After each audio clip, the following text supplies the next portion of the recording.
You're not just going to take a bravery pill at age 40 and go, oops, I can do it. You got to start training yourself to be brave, training yourself to be courageous. Try things you've never tried, because you know what you're going to find out? That wasn't so hard. I did it. That wasn't so hard. I'm braver now. I think bravery is like a muscle. It's like working out.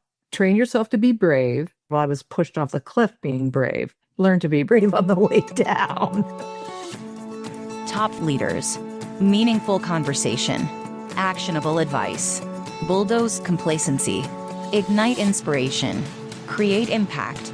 Produced by the Southwestern family of companies. This is the Action Catalyst. Every team says they start with a problem, but then a customer asks for SMS reminders, a competitor ships a new feature, or someone says, we need AI, and suddenly the team is building before anyone has asked the harder question. Whose problem are we actually solving? The Problem First Method is a practical, story-driven book for founders, product managers, engineers, and teams who want to stop building solutions in search of a problem. Through real product stories, painful mistakes, and simple tools like the feature alignment document, Kevin Diaz shows how to slow down just enough to build the right thing faster. Get the Problem First Method book at problem-first-method.com, because the most expensive feature you'll ever build is the one nobody needed. Today's guest is Monica Nassif, a founder, entrepreneur, and speaker known for pioneering success in the consumer household cleaning market through her ventures, including Miss Meyer's Clean Day. Her book, I Bottled My Mother, is a guide for entrepreneurs who want to stop dreaming and actually build something. And it's out now. Thank you for being here. It is really cool to meet you. Delighted. So I was watching a show, and I don't watch a ton of TV, but they were using your products. Oh, yeah. It's on so many shows. When we first got started, we used to pitch all the publicists in LA to get to the stylists. And now I saw it on Shrinking just like a couple months ago, but I see it on a lot of shows and movies. No, I love it. Every time I see it, I get all excited. Okay, first question. The children's book you give everybody when they come to work with you. What is it? Tell me about that. Sure. I try to keep business super simple. So everybody who joined me in the early stages, I gave them a copy of The Carrot Seed by Ruth Krauss. And then if you know the story, this little boy plants a carrot seed. Everybody tells him it's not going to come up. It's not going to come up. He keeps watering and weeding. His parents say it's not come up. His brother tells him, neighbors tell him it's not going to come up. And at the end, a big, huge carrot pops up and he totes it away in his wheelchair. So I would give everybody a copy of that book, and I would put on a little scrap of paper the Mrs. Meyer's business plan: plant, seed, water, weed, believe. So that's what I gave to all of our employees when they started. Just curious, why do you read a lot of children's books? I have 4 grandkids. I read to I have 2 daughters. I read to them constantly. There's a lot of lessons in children's books.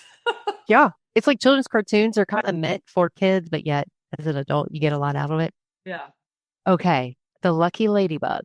Ladybug. I'm a big believer in, that old saying, the harder you work, the luckier you get. And I kind of think of it that way too. But I think when you're onto something and you send it out to the universe that, hey, I need help, or I think this is a good idea, I always thought of the Lucky Ladybug as sort of a symbol of its go time. So when the universe opens her arms and you're ready to run forward with your startup, you got to go. When you see a lucky ladybug in the course of your entrepreneurship journey, you got to run forward. Sometimes you get lucky, and goodness knows you need it. Was there any time that you can think through that was, one of your key lucky ladybug moments? Well, one time, even before I started Mrs. Myers and Caldria, I had a Bachelor of Science degree, and then I became a surgical intensive care nurse. Well, I was miscast for that. So I was picking up my English degree, and I went to my English advisor, and I said, okay, here I am, a 28-year-old person with an English degree. I want to get into business. Help me. And she said, here's an internship. And I'll never forget her sliding across this internship across the table. And it was for Target. So that was when I changed my career. I really pivoted from nursing to, I went into the communications office at Target. And that's when I really got into consumer products and retail. So that was a moment where I asked for help, the universe, and here comes an opportunity, and you just got to chase it. Even though you thought, oh, I won't even have a chance. I'm so old to be an intern, never been in business. So that was one moment. Also, too, with Mrs. Myers, that brand had a super stumbly, bubbly start. And it took us a while to kind of get it going. And then when we saw the opportunity that we could really expand, we just put everything behind it, money, talent, and really chase sales on that brand. So that's kind of when you see an opening, especially in the highly competitive consumer marketplace, you got to run forward quickly. So what counsel or advice would you give that was maybe part of your mindset that gave you the courage, that gave you the, okay, we're putting all of our eggs in this basket right now? You know what? I think a lot of it has to do with my childhood. I've been working since I've aged 10. My mother had this sort of devil-may-care attitude about life. Failure wasn't in her vocabulary. She said, I never thought of anything as failing. I just assumed it was learning. I mean, I had like a checkerboard of jobs. So I was never afraid to walk into, I used to be a babysitter. I used to do farm work. I was a truck stop waitress. I was a secretary in the emergency room. I just done so many things that I never was afraid to walk into a room and ask for a job. So I just thought, well, if this doesn't work, I can get a job. That's what I always told myself. So I knew I could support myself. That was most important, especially with a young family. That was really important. So I guess a lot of trying brave things as a child. My parents were very adventuresome. They didn't have a lot of money. We had 9 kids, but they loved to hike out west. And they didn't know where they were going on a trail. It didn't matter. Like, come on, let's go. We'll go up there, see what's up there. If that doesn't work, we'll turn around.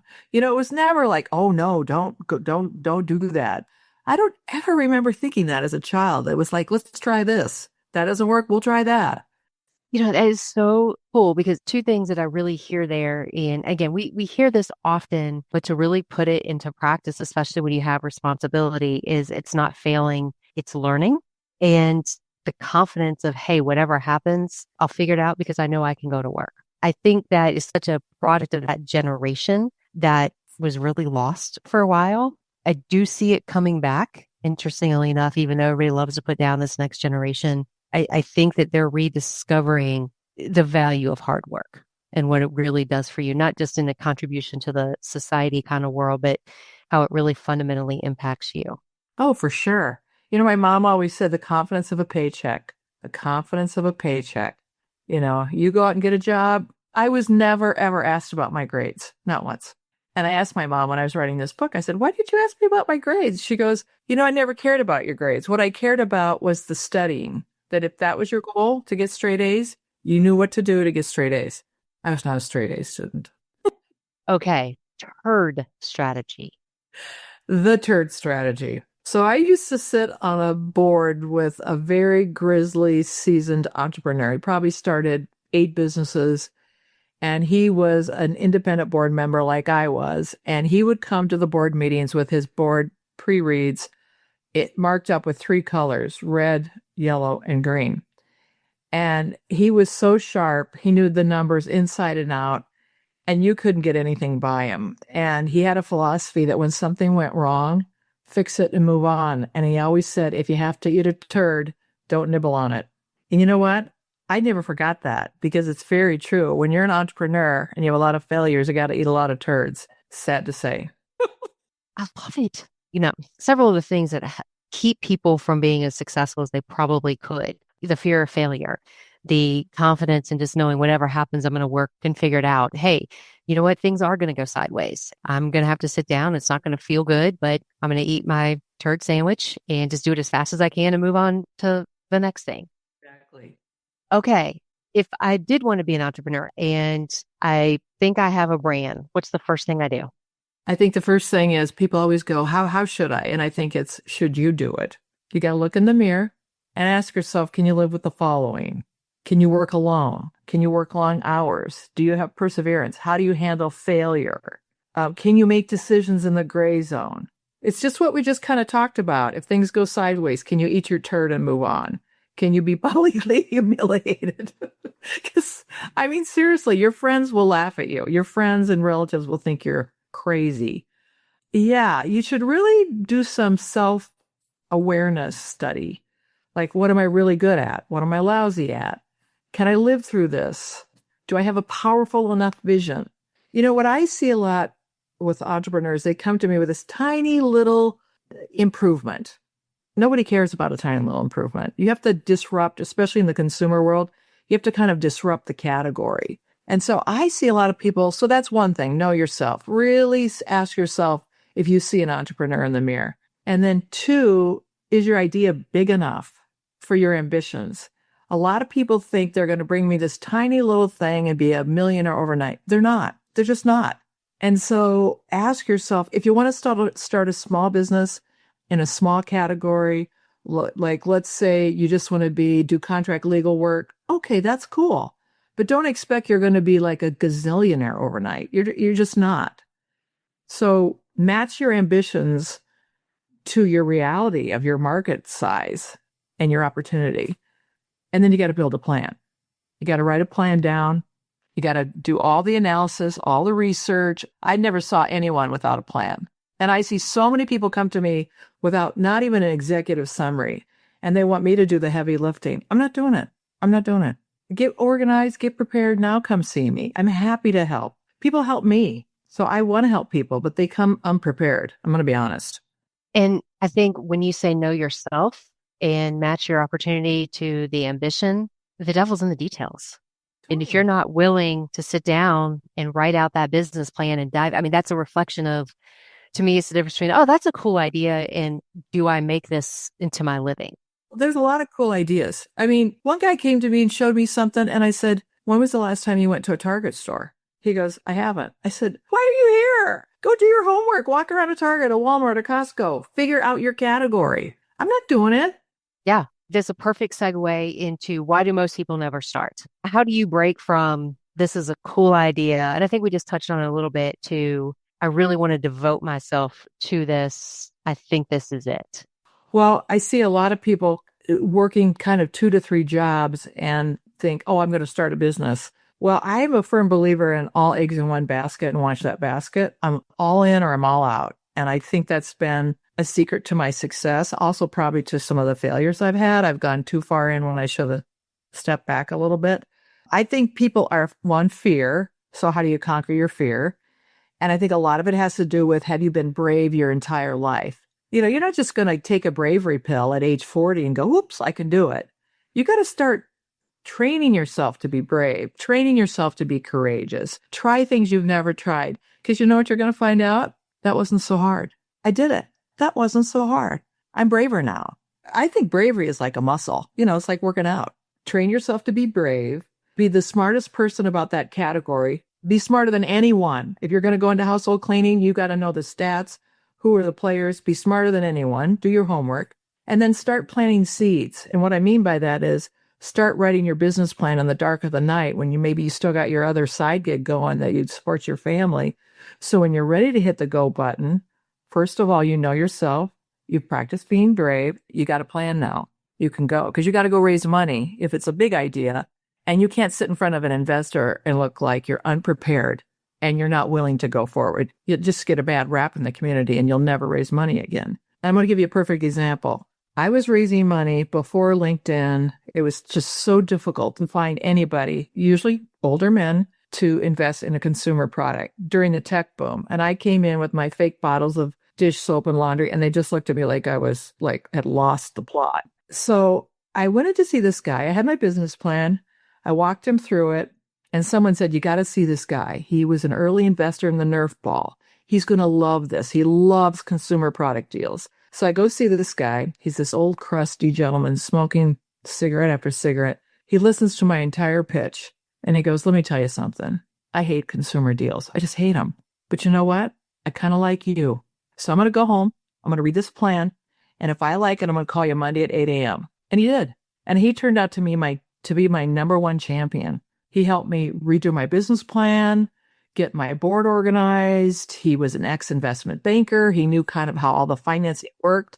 And I think because I was prepared, I knew my stuff, and I must have pitched confidently to him.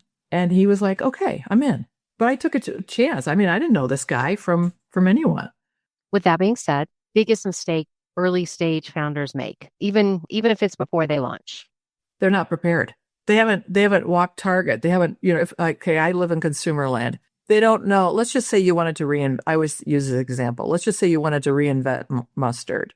Well, that would mean like you never stood at the aisle with mustard and figured out how many SKUs, how many products, at what price point per ounce, that you don't know anything. You should know more than anyone. You should have so much research and so much knowledge that no one can kind of throw you off because you are going after this category.